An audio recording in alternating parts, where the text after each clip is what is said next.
Hello, and welcome to the Tao of Our Understanding Recovery Podcast. In this podcast, we discuss mystical works of literature and how they relate to recovery. We hope you enjoy today's podcast episode. Hello, this is Buddy C. Welcome to the Tao of Our Understanding Recovery Podcast. Today we have Brian and Drew and Lou and Oscar. Good to have you guys today. First, I want to talk about a resource at buddyc.org. Actually, this resource is our private Facebook group. It's private in that no one outside the group can see that you're a member, but people within can.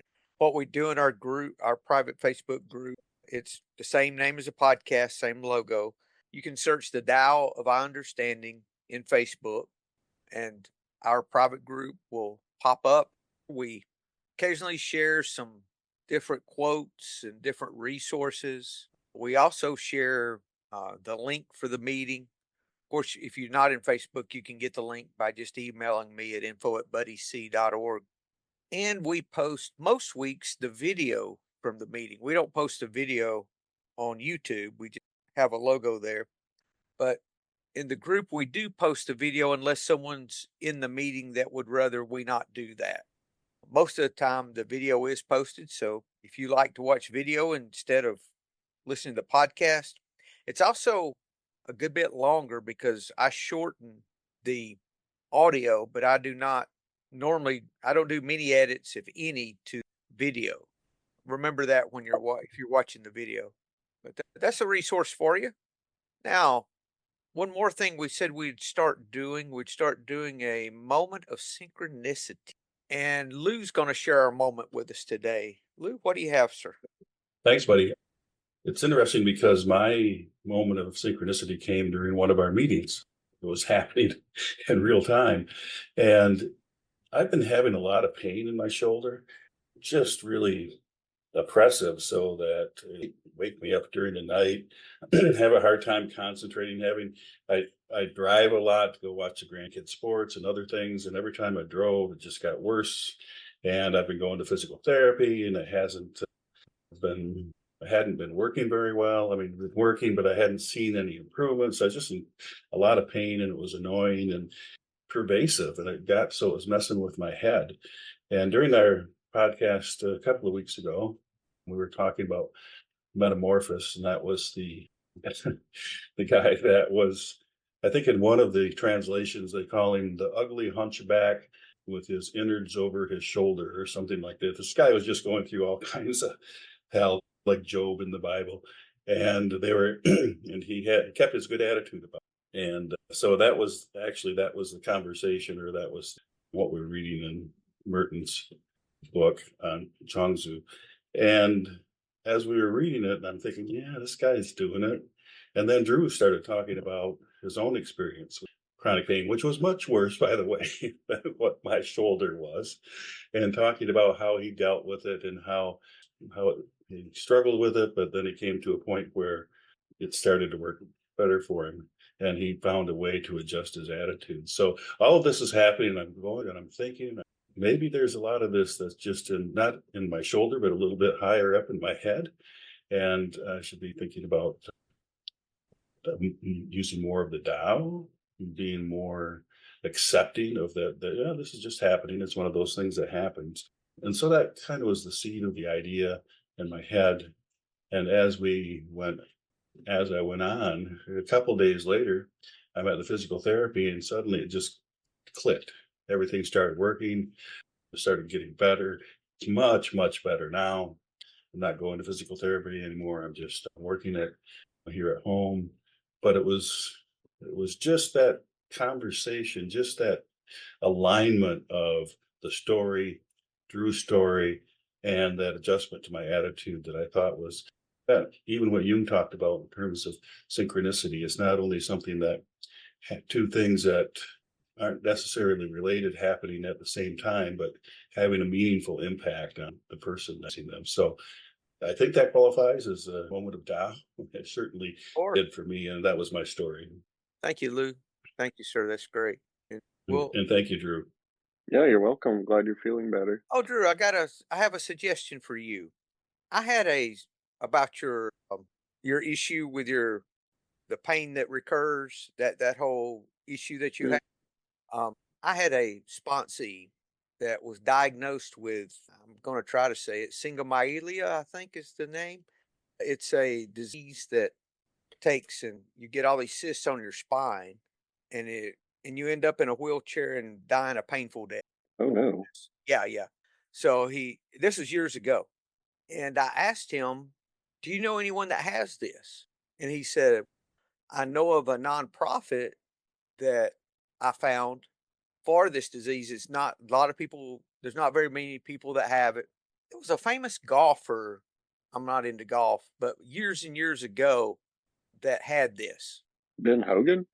I don't remember the name, but Bobby Jones. Oh, Bobby Jones. If I remember correctly, it was Bobby Jones that had this. It was singomyelia. And I asked him, did he know anyone? He said, "Well, I know the nonprofit." I said, "Why don't you?" I said, "You can go there and see people that have it, that are involved." He said, "Yeah." I said, "When you get this anxiety and it starts bothering you," I said, "why don't you pray for them? Pick one out, pray for that person all the time. And have you considered volunteering for the nonprofit?" Long story a little shorter, he became the marketing director for the nonprofit. Really? Yeah. And he started working with the nonprofit. And it did not totally do away with his anxiety with it, but it helped it tremendously. That's a great idea. Just some way that you can get out of your head and some sort of compassion and giving toward another Mhm. might be helpful. I've seen that's helpful for me in things, nothing that extreme, but for sponsees and things that extreme and more, because as far as I know, there's no cure for that illness. He's on disability now, and the last time I talked to him, he moved, and I haven't spoken with him lately. He was using a walker some, he wasn't in a wheelchair yet. He had Mhm. spirits and he working the program, finding some peace in a very difficult situation. That's great to hear. That's a fantastic idea. I don't know, maybe that's something that'll be helpful. Uh-huh. Yeah. I'm in a huge city, so I'm sure there are some groups related to chronic pain more generally and then more specifically what I've got. Good. I hope that's helpful. Yeah. Okay, our story today, Two Kings and No Form. This is from Thomas Merton's interpretation of the Chuang Tzu. If you're reading along at home, that's page 66. If you don't have this book and you would like to have it, you can go to buddyc.org, look under the bookstore, and we have it listed there on an easy link to Amazon. And when you use our links, that does help support our group. It's a way that I can take those forms, that take those small donations and put toward our expenses. Who would like to read today? Drew, you up to reading? Yeah, I've got it. Cool. Two kings and no form. The South Sea King was act on your hunch. The North Sea King was act in a flash. The king of the place between them was no form. Now South Sea King and North Sea King used to go together often to the land of no form. He treated them well. So they consulted together. They thought up a good turn, a pleasant surprise for no form in token of appreciation. Men, they said, have 7 openings for seeing, hearing, eating, breathing, and so on. But no form has no openings. Let's make him a few holes. So after that, they put holes in no form, one a day for 7 days. And when they finished the seventh opening, their friend lay dead. Lao Tan said, to organize is to destroy. Thanks, Drew. I like these stories. They'll do things and they're dead. How they didn't feel as good or this or that. Go- All right, let's go back to the beginning. So we've got two kings and a person, or yeah, the king. It says a king of the place between them was no form. So speaking of no form as a place between, not necessarily a person. Let's see. The South Sea King has his name. The North Sea King. Oh, one was act on your hunch, and the other king was act in a flash. Let's talk about those two kings. What is the real definition of a hunch? a theory, idea, or guess. And it does say an intuitive impression that something will happen to throw. No, that's not it. To have a hunch or make an intuitive guess. Okay. I'm going to write guess beside and hunch. Okay. Act in a flash is an immediate decision. And then you had the king of the place between them, which was no form. So you've got hunch or guess, you've got no form, you've got immediate decision. Okay. Now the king of act on a hunch and fly and act in a flash used to go together often to the land of no form, and the land of no form treated them well. So they consulted together. They thought up a good turn. This is the two kings, Hunch and Flash. They'd give no form a pleasant surprise in token of their appreciation. So they intended well. They had good intentions.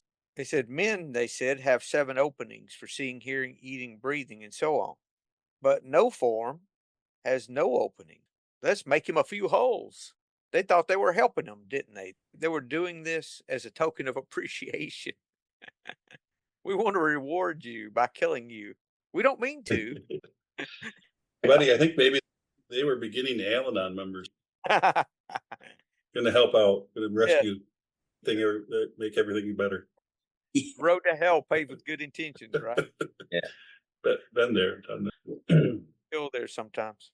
All right. So after that, they put holes in no form, one for 7 days. And when they finished the 7th one, no form was dead. And the response was, who is Lao Tan?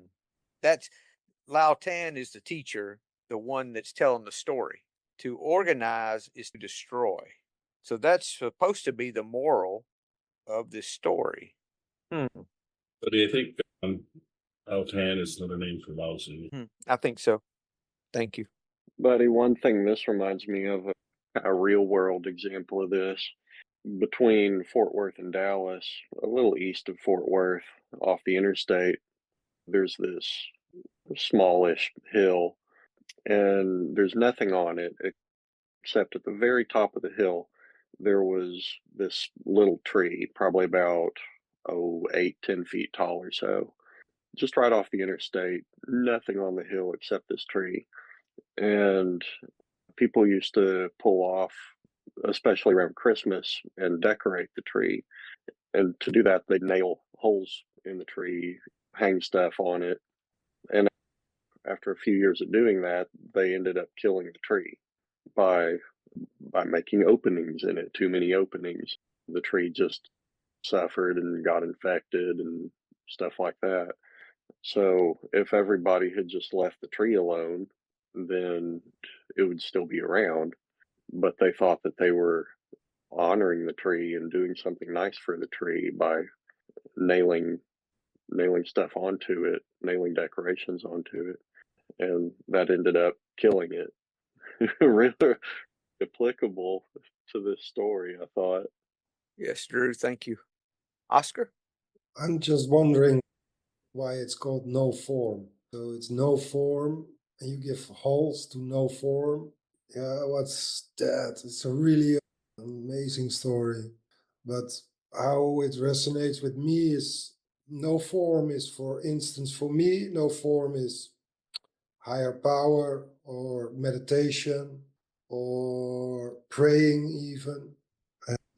And when I'm getting too much in an organization of my meditation, for instance,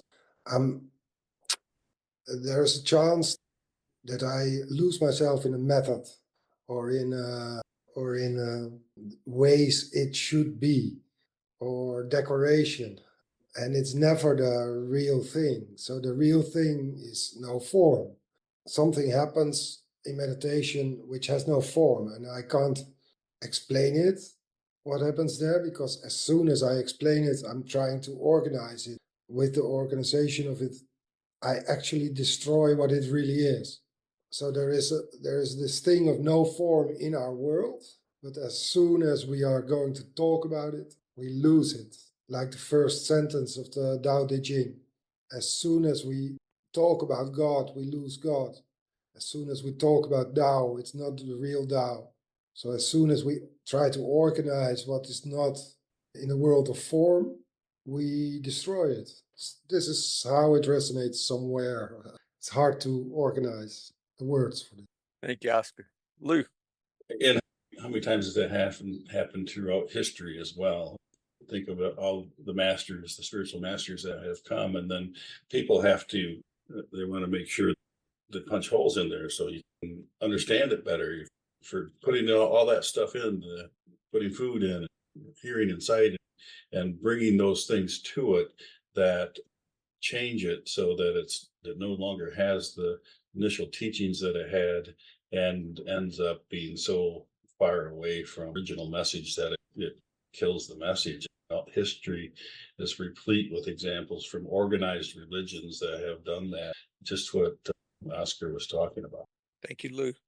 And Chuang Tzu is also a kind of protest against Confucianism, I think, where rituals are so important and the rules are important. So it's also, I think you're right that it's actually a very nice dressed attack on rituals and rules in spiritual way of living. Thank you, Oscar. Let's talk about, you started talking about this, Oscar, and some of the other guys too, is no form. So they made a decision to put holes in no form. It looks like it was on a hunch, like on a guess, and it was just a flump it quick action. They said, oh, let's do it. Yeah, let's do it right now. And when they started adding guesses and just immediate decisions to no form, it killed no form. Oscar? Now I think, okay, we did this also with God, didn't we? As a humanity, we did it with God. We made him human. We gave him a mouth and we gave him ears and so on. So all the holes we made him human, but it has no form. So it's doomed to fail. But here it says we even killed God by doing this, which is radical, I think. But in a way, we did. In a way, we No. did. Well, couldn't we kill God, so to speak, in our own lives when we do these things? So it's not as radical as you like overall, if you're saying something like that, yeah. But if God no longer, if you had no longer a presence in your life, that is killing God. So Well, you can experience it like this, but I don't think it really is the case. It would be a kind of arrogance, right? That we have the ability to kill God. It's a human pride, but that's besides the discussion because I really understand what you're saying, and I think in a way we killed God by making him human, definitely. also too with that, Oscar, if we render God, I want to say, useless to us. That's not a good way to say it, but we say that we found God, right? That's the saying. Where was he hiding? We found him. What was he hiding from us? No, he wasn't. The idea of God, if you look at God that way, God wasn't hiding from you. You just couldn't see him. He was there all the time. So that's the same thing. We can kill God, so to speak, in that he's dead to us until we learn to surrender and learn to step out of the way, and we can see the compassion that was there the whole time. I'm sorry, Oscar. What else do you have? I interrupted you. Anything else? No, just one thing that's going through my mind is, but I don't know this in English, so I'm going to try. Maybe you know the English, but God created us as his own. Created man in his image. Yeah, and we returned him the favor. Yeah. So we turned it around and we made a human being of him. But still, the God is still in us because we are created like God. So he created us like he is. So if God is love, we are love. Only we forgot there's God in us and we think we're a human being. And then we made a human being out of. That's what fear does, doesn't it? It separates and compares.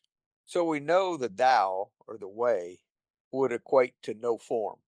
And it says that the land of no in the to the land of no form, he treated them well. So it, I think the Tao would be no form. So how in our lives do we kill, render, you can say render useless, you can say God in our lives, or the way ever what words you want to describe it. By the way, I think we need to get less offensive when someone describes God in a way that we don't, that doesn't necessarily line up with our particular beliefs. I think, and I need to be to people describing God in ways that I used to reference, I no longer think are as accurate as used to, or at one point I thought was wrong.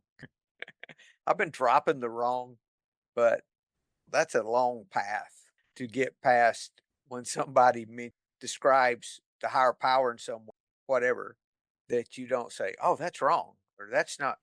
Dropping that wrong is such a gift and a freedom that we just see it as their language, not as something that's incorrect. They're just using a different language. So all that is no form, and I'm going to just call it God. All of that is no form. What would us acting on a hunch, or us making an immediate I'd say a decision that we have not set with, a decision that we have not been open to being different than how we think it should be. It looks like Hunch and Flash just made this decision without sitting with it. If you're doing something on a guess and quickly, you're not sitting with it. You're not taking your time. You're not letting it simmer, which I think is very important, especially a major decision like, well, any decision, but especially a decision like this. And it's interesting. They said they consulted together. They didn't consult anyone else.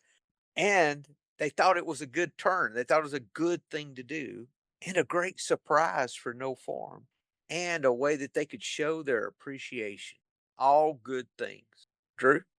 Yeah, just thinking of an analogy to sobriety.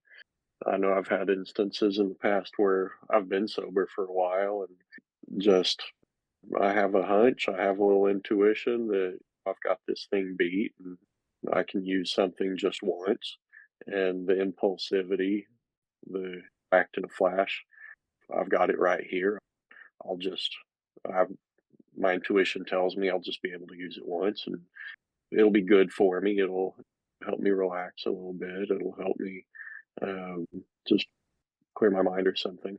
And then slowly, no, it's not slowly, really quickly, that just using it once turns into all day, every day, and just kills any form of sobriety that I had. So just trying to make an analogy to sobriety, that's one way that I look at it. Thank you, Drew. The first thing I see here, I don't need to be hunch or flash or act as one of those in my life. Now, hunch, I think more as a guess than real intuition. We use the word intuitive knowledge a lot, and intuitiveness.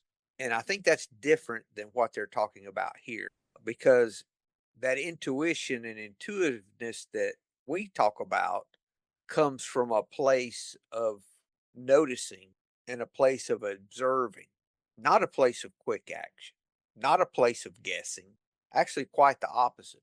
And you have to be in a place of sitting with things. Sitting as in, I try not to take action until I can best know if there's action to be taken, or not impulsive action, not definitely not immediate action. I'm open to others' opinions. There's no openness here that I see. I sit with what's there as in meditation, and I open some of the things I would say, open my heart to be of my highest and best use. If there's a situation in this situation, I'm open to others' opinions. I'm open to how I can best use in this, and I'll just sit with it. Most decisions that I make, it's okay if it takes another day or another week. It's not things, most things are not things I have to make immediate decisions about. There are some decisions that we have to make that are life changing, life affecting decisions, but most are not. I can think of one decision that I had to make that was very difficult, but I had to. I noticed how I was making the decision different from others that were having to make it. And it was when my son was on life support. I wanted to take him off life support. because I knew that's what he would. And others who had decided that if there were actual brain damage, that they would decide the same, wouldn't decide that because they didn't. I didn't want him to pass, but they could not get past that, which I'm not criticizing them for that. It's just how it is. It's just a tough situation. I tried to put myself in his shoes. So I tried to make the decision without poking holes in it, in other words. Fortunately, we didn't have to make that decision. It was made for us. His body, he made the decision for us. So that's nothing. And I'm so glad that did not have to happen in that way. But that's one of those things that is big, but that's not the kind of things we have to do every day. In our everyday decision, it's still a lot the same process, though. Can I see how the decision is going to affect other people? If I can notice that, there's really no decision to be made. It's made for me. Oscar? Yeah, I think we always think that we are very important. Our decision is crucial. But as in the example you gave, it's so beautiful that it will unfold. It unfolded itself. So we don't have to add anything to it.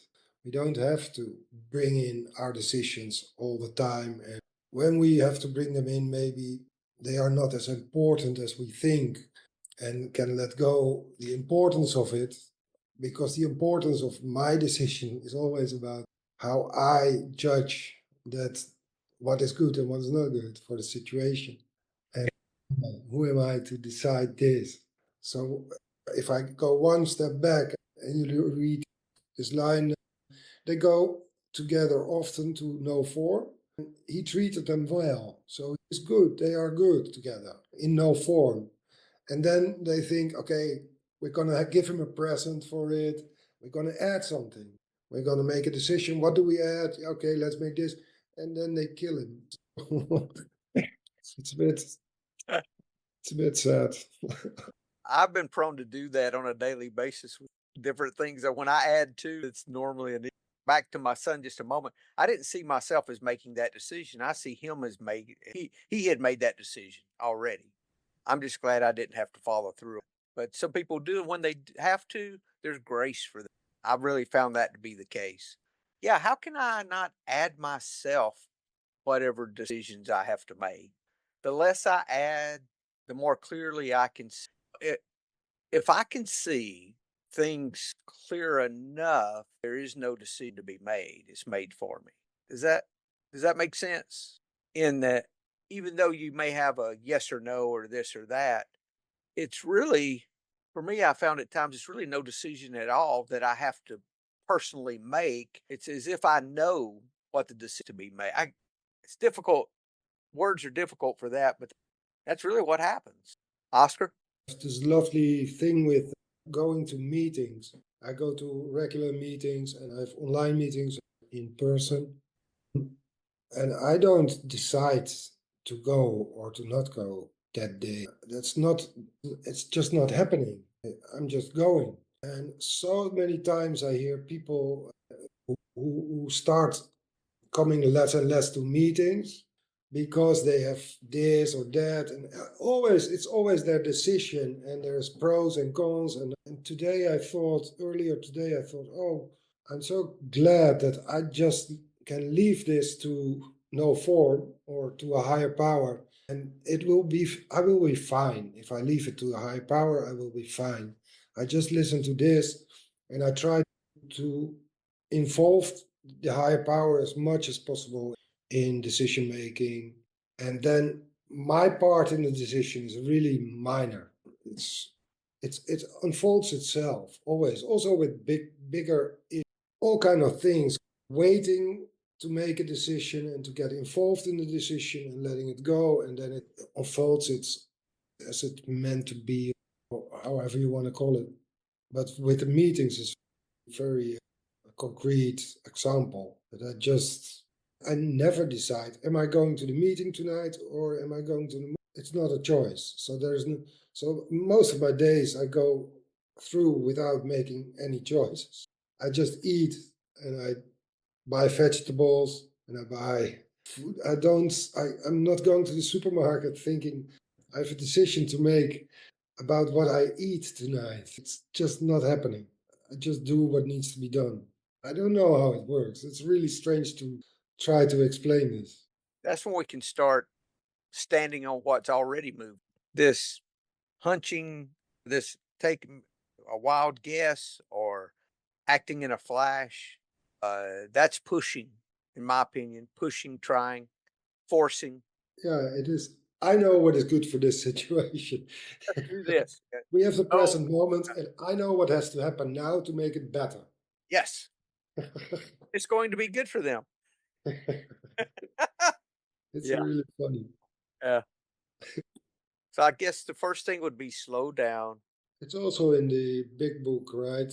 But in the step 11 part, when we have a moment of when we cannot decide, we are, I don't know what it is in English.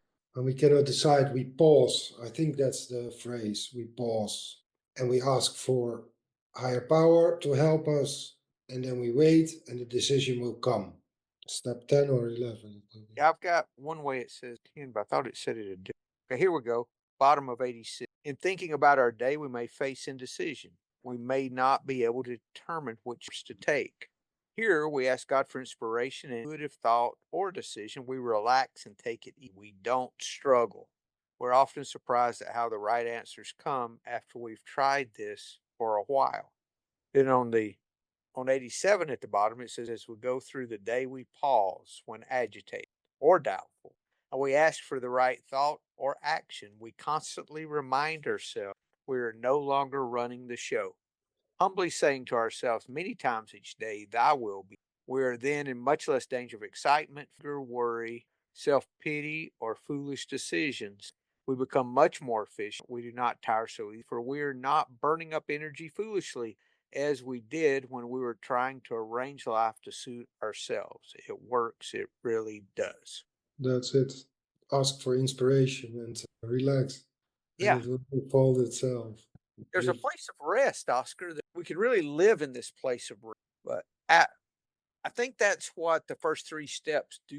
That's what turning our will and our life over to the care of God as we understand God is when we let go of that stuff, we can live in this place of rest that we don't have to make foolish decisions. We don't have to run the show ourselves. And that's exactly what those are kings in our lives sometimes, I think. The guess and immediate action. That pesky ego. There's not a decision, Brian, that I have to make so fast that I can't take a deep breath and sit. Is there ever a decision that I have to make that I can't take at least 10 seconds and just let it go? Just sit? I don't know of any. I don't know of any. And the more efficient we get, the less, well, for me, the more efficient I get at, the less time I really have to sit to intuitively know what the course of action is, if any. But it's all the same process. To organize is to destroy, is actually living in my self will. So, my will, if I live myself will, I'm organizing the world to my idea of how things should be. So, my show, so I'm running the show, and in my case, maybe you recognize it, it will destroy quite literally. Yeah, completely literally. It's destructive, always has been. Thank you for bringing that up, Oscar. Us returning to what Lao Tzu said was what the moral of the story was. It doesn't say to plan, but for me to control and orchestrate is to destroy. Big difference there. I have to plan, I have to sit, plan things. That's not a problem. What the problem is, my fears are pulling the strings in that planning. Then it becomes what they're talking about here as far as organizing, fear based organizing. You could say it that way, maybe help you to gain a little more clarity. Yeah. Thank you. Mm. Good discussion, guys. Anything to add? Yeah, just on that organizing and bringing it to sobriety, I think trying to organize when I could and couldn't use, creating rules for myself, and that's that led to more destruction. The more rules I created led to more destruction. It's more holes you were poking, right, Drew? Exactly. Yeah. More Yeah, lines to draw. Yeah. the same thing with Al-Anon. So much of it is about controlling the alcoholic, trying to control things, trying to organize their lives, trying to be in, or another word for organizing is control, trying to control things, which is, as you say, buddy, is different from planning. It's trying to control. Because I get that feedback a good bit because people take things sometimes literally. And so I always think it's good to mention when I'm cognizant of it, mention that. And that happens. I see that happening when I think I have it figured out what someone's saying is when they're poking holes in it. Instead of just enjoying the land of no form, they've got to add to it. Lou, what did you have? I interrupted.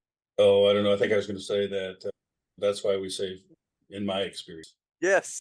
We're not trying to control you. But this is my experience. This is what Right. I did. This is how I. Oh, I thought it was in my experience. This is what you need to do. It's not that, is it? No. Here, I'm here to help you. Yes. So do what I say. Good stuff, guys. Thank you. Anything else before we close? I was worried about this one. I was too. At the start, I was, okay, Oscar, come on, we need to throw us a bone, Oscar. Yeah, quite honestly, I still have that sinking feeling at times. more days than this one. I know that's, maybe I shouldn't say that, but that really is, sometimes I say, I'm excited to see how this is going to turn out. Yeah. And then we just let it go and what happens. Beautiful. Yeah. Okay, guys, if I don't chat with you, have a great week and hope to see you next week. Thank you. Hello, this is Buddy C. I wanted to make you aware of several recovery-related resources that I've posted in the episode description. These resources include a list of recovery podcasts, a free sober meditation app, daily recovery email, shared Google recovery calendars. Hope you put some of these resources to use and have a great week. Thank you for listening to the Tao of Our Understanding Recovery Podcast. If you enjoyed this episode, please share it with your friends in recovery.